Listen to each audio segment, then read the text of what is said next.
J Drone here. This is a glow-in-the-dark striker, and we are going to do a battery test on those batteries inside that box. They're Noiposi 850 mAh LiPo batteries, 3.7 volt, and this drone normally takes a 500 mAh, so it's a considerable raise in mAh, so we definitely should get more than a 6 to 7 minute flight time. I don't have the battery door compartment on, neither do I have the camera, because I'm not testing the camera and I want to get a max flight time. We are binded. I'm going to go outside, give her a little hand toss. I bound it inside on a flat surface, that way I can walk outside and take off from my hand. And again, Noiposi is the name of the battery. It's a 850 mAh battery and a 3.7 volt. Which you never want to increase voltage on a drone because you will burn out motors. I've done that. If you're interested to see how that went, check out my page. Had incredible speed to it. But again, this is the glow-in-the-dark striker. If you take a look at that tree there, it's kind of waving back and forth. I have considerable wind here. But I trust this drone. The Striker series is not as name brand as mAh.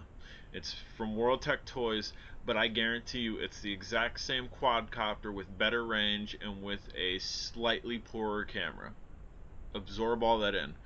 Better range, but the camera's a little bit poorer. So what can you do? If you have the X5C and you're looking for a little bit better range without tearing your controller apart, you can get this drone. You can take the battery door compartment off the X5C and it'll go right on this. Exact fit, exact plug, and you're ready to go. Again, I trust this drone. Over that way, there's really no issues unless it were to get into an not an altitude hold, but if it were to get into a position lock, it would go towards buildings and whatnot. There is a small community over there. The way that I'm flying now, I'm flying directly straight, directly over, and that's out quite a bit. That is what I call the abyss. That's a huge hole in the earth. Right where those trees stop, it's just a huge decline in the ground.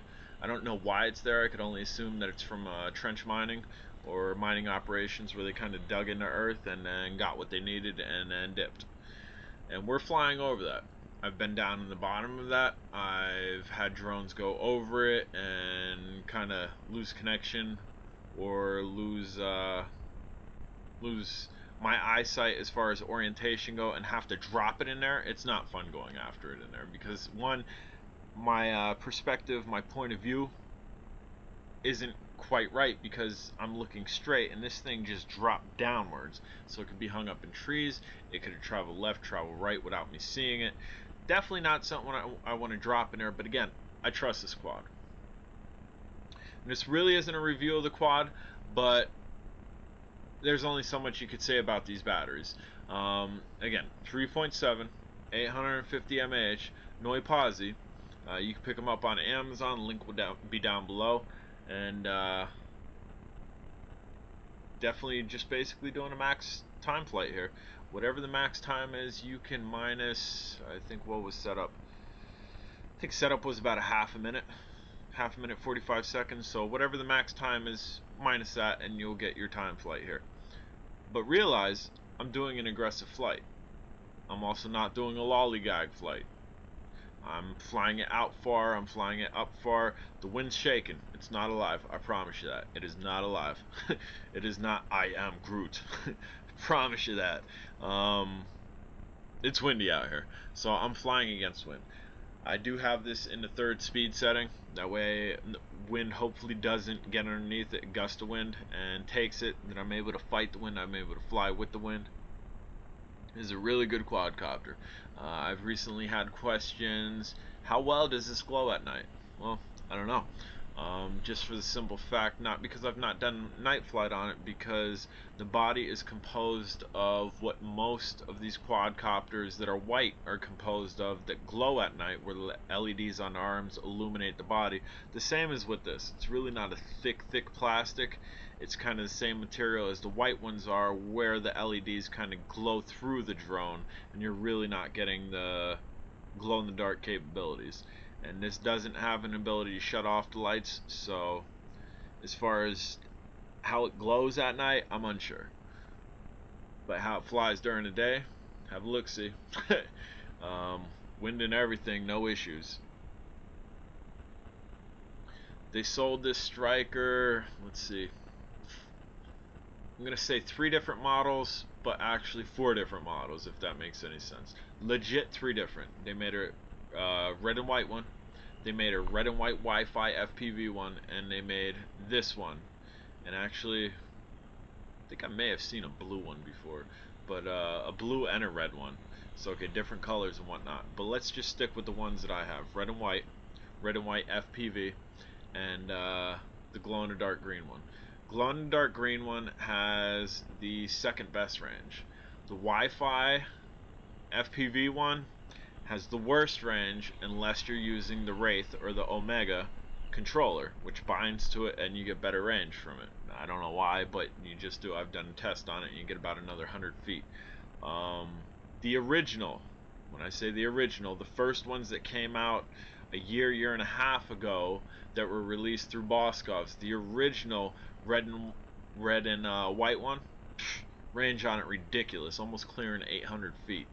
And then they came out with another one, and how I know they changed things is because the board in the original one is white, the board in the next one is red, and you get slightly decreased range. Nothing to complain about, still pushing over 500 feet, so definitely worth grabbing. I don't work for World Tech Toys, guys. You know, I'm not endorsed by anybody. Occasionally people get at me and say, hey, J-Drunk, test the product. World Tech Toys has not. I've not received anything from them. So me gloating about their product, me bragging about their product is honestly my take. I mean, even if they did send one to me, I'd give you an honest take. If it was crap, it was crap, and if it was great, it was great, and if it was super awesome, like I'm claiming these drones are pretty super awesome, I'm showing they fly pretty super awesome, I'd tell you it's super awesome. I'm not biased whatsoever. If somebody sends me something, I'm gonna tell it how it is. The Queso drone, I got a discount. I told you how it was. It's cool to fly via touchscreen, but I'd rather fly via RC controller. The one Ishin model I have, I got a discount. I told you how it was. Plain and simple, it has to be trimmed in the beginning. I'm honest. Nothing's going to give me a biased review. DJI contacts me, which would be nice if they would, or Unique, and says, hey, or GoPro, here's our newest drone. I want you to review it. I can reassure you, I'm going to review it. And not so much review it, but test it. Run it through test trials, run it through altitude trials, run it through wind trials, run it through video quality trials. And if there's something wrong with it, I'm going to let you know. I don't care how expensive the drone is. I don't care how awesome the manufacturer is. That's what a manufacturer should honestly look for. They shouldn't look for bias. They should look for, hey, J-Drone doesn't speak no BS. Let's hook them up with this drone and see if there's any faults in it. And if there is any faults in it, let's fix it. That's where I'm at, guys. If you have been watching me for a while, you know that's where I'm at. If you're new, if this is your first video, go back, watch tons of my videos. I have tons of them. And be reassured, what I'm showing you is what you're going to get. Right now, guys, we're pushing the 9-minute mark here. Again, take about a half minute, 45 seconds away from that. That's a good flight time. Really good flight time. 6 to 7 minutes is average for these toy grade X5 clones. And that's what this is. It's an X5 clone with better distance and worse camera. So we're pushing good time. We're past the 9-minute mark. So we're gonna say we're about at 8.5 minutes. Aggressive flight in wind, not baby flying it, taking it out, taking it high in altitude, flying directly into that wind. Guys, if you have any questions, please, down in the comments, hit me up. For any reason I don't get right back to you, YouTube has something going on where it says failed to leave comment in red letters as of today. I apologize if I haven't gotten back to you. As soon as that clears up, guaranteed I will go back on my notifications and I will get back to everybody. If you're on Facebook, if you like taking pictures, like taking videos, you have questions that you want more than my opinion, you want a novice person's opinion, or you want an expert person's opinion, go to Drone Days on Facebook. The link will be at the bottom. Click join. I will accept you, and see you over there. That's the crossover. We're down. We just about pushed 10 minutes, so right around 9 minutes.